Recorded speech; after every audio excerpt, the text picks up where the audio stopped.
పీట, పట్టణం రైతుకు పెద్దపీటనట.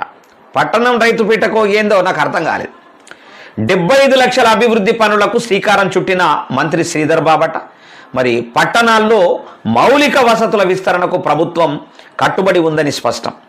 రైతులకు గిట్టుబడి ధర, డిఏపి ఎరువుల సరఫరాపై ప్రత్యేక దృష్టి, ఇబ్రహీంపట్నంలో అంతర్జాతీయ స్థాయి వ్యవసాయ మార్కెట్ నిర్మాణం, మరి పరిశ్రమల ఏర్పాటుతో స్థానిక యువతకు ఉపాధి అవకాశాలు పెరుగుతాయని వెల్లడి.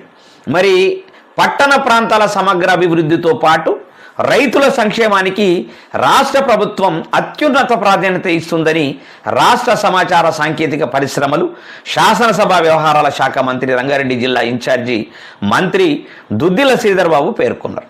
వీళ్ళకి ఏమనాల చెప్పు రీలన్. ఇప్పుడు పట్టణ రైతులు అనేటటువంటిది చాలా మట్టుకు తగ్గిపోయింది.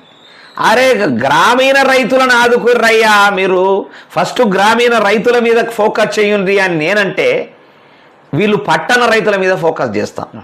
అసలు పట్టణ రైతులంతా కూడా, పట్టణంలో చుట్టూ ఉండేటటువంటి రైతులంతా కూడా వాళ్ళ భూములు అమ్ముకొని రియల్ ఎస్టేట్ దందాకు, రియల్ ఎస్టేట్ వ్యాపారానికి ఇచ్చినటువంటి సందర్భాలు ఉన్నాయి.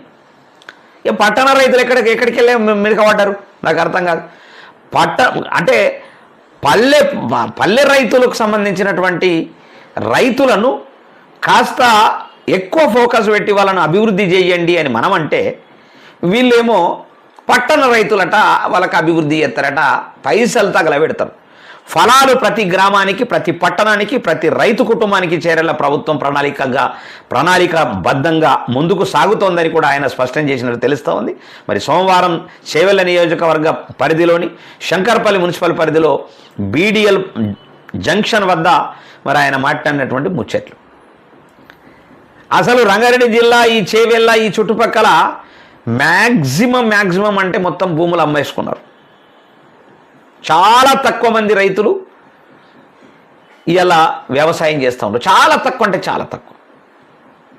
గ్రామాలలో ఎంతో కొంత చేస్తున్నారు తప్ప ఆ పట్టణ ప్రాంతాలకు సంబంధించినటువంటి రైతులు మాత్రం మొత్తం భూములు రియల్ ఎస్టేట్ వ్యాపారానికి అమ్ముకున్నటువంటి సందర్భాలు మనకు ఎక్కువ కనిపిస్తున్నాయి. గమనించండి మీరు కావాలంటే. ఇది పట్టణం రైతుల కట్ట పెద్దపీట వేస్తున్నట.